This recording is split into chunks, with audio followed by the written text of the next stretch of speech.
புதுச்சேரியில் பல இடங்களில் வெள்ள நீர் தேங்கியிருப்பதால் பொது போக்குவரத்து முடங்கியுள்ளது. விவரங்களோடு களத்திலிருந்து செய்தியாளர் பிரசன்னா இணைந்திருக்கிறார். பிரசன்னா, கள நிலவரம் என்னப்ப?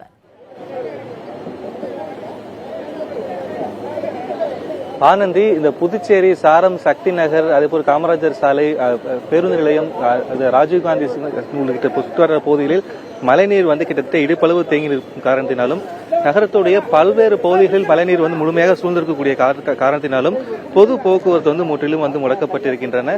சென்னையிலிருந்து வரக்கூடிய பேருந்து கூட ராஜீவ்காந்தி சிக்னல் அருகே மக்களை இறக்கிவிட்டு அப்படியே திரும்பி சென்று விடுகிறது. பேருந்து நிலைய வளாகம் முழுவதிலுமே கிட்டத்தட்ட இடுப்பளவுக்கு மேல் மழைநீர் தேங்கி நிற்பதனால் எந்த பேருந்துமே உள்ள வர முடியாத சூழலில் தான் தற்பொழுது அங்கு இருக்கிறது.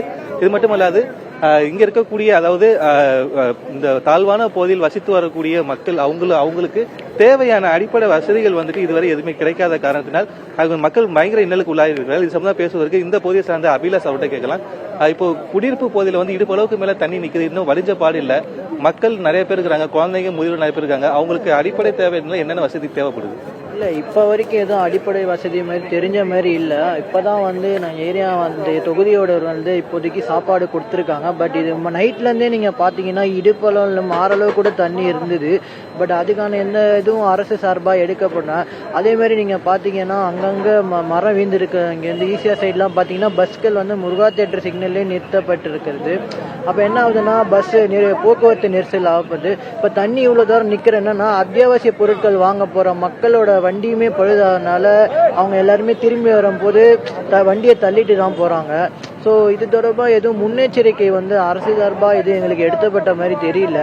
ஸோ இது அரசியலோட எப்படி சொல்லியிருக்காங்க, அரசோட அலட்சியத்தை தான் காட்டுற மாதிரி எனக்கு தெரியுது. ஏன்னா பார்த்தீங்கன்னா இங்கே மெடிக்கல் ஷாப் கூட மூடி இருக்கு. இப்போ ஒரு மாத்திரை வாங்கினா கூட எல்லாருமே ஒரு 4 கிலோமீட்டர்னா சரி, அத்தியாவசிய பொருட்கள் கூட வாங்க முடியாத அளவுக்கு நம்ம ரொம்ப கஷ்டப்பட்டுட்டு இருக்கோம். இப்போ அத்தியாவசிய தேவைப்படுது, குடிக்கிற தண்ணியாகட்டும், அதே மாதிரி பால் பாக்கெட் ஆகட்டும், பிரெட் பாக்கெட் ஆகட்டும், இப்போ அதெல்லாம் உங்களுக்கு வாங்கணும்னா நீங்க உங்களுடைய வீட்டுல இருந்து எப்படி நீங்க வெளியில வர்றீங்க, எவ்வளவு சிரமப்பட்டு வர்றீங்க?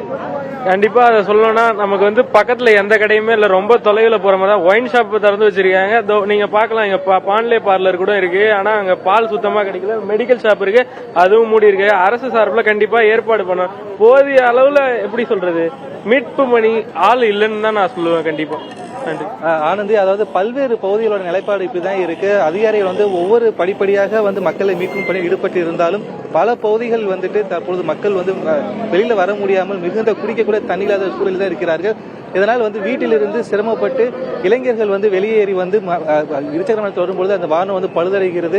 பெண்கள் மலத்தண்ணில் நடந்து வர முடியாமல் மிகுந்த சிரமம் அடைகிறார்கள். எனவே ரொம்ப தாழ்மையான பகுதியில் இருக்கக்கூடிய மழைநீரை வடிவைப்பதற்கும் அங்க இருக்கக்கூடிய குடியிருப்பில் இருக்கக்கூடிய மக்களுக்கு அடிப்படை தேவையான குடிநீர், அதேபோல் பால் பாக்கெட், அதே போல் உணவுப் பொருட்கள் வழங்குவதற்கு உரிய நடவடிக்கை மேற்கொள்ள வேண்டும் என்பதே இந்த மக்களுடைய ஒரு கோரிக்கையா இருக்கிறது. தகவல்களுக்கு நன்றி பிரசன்னா.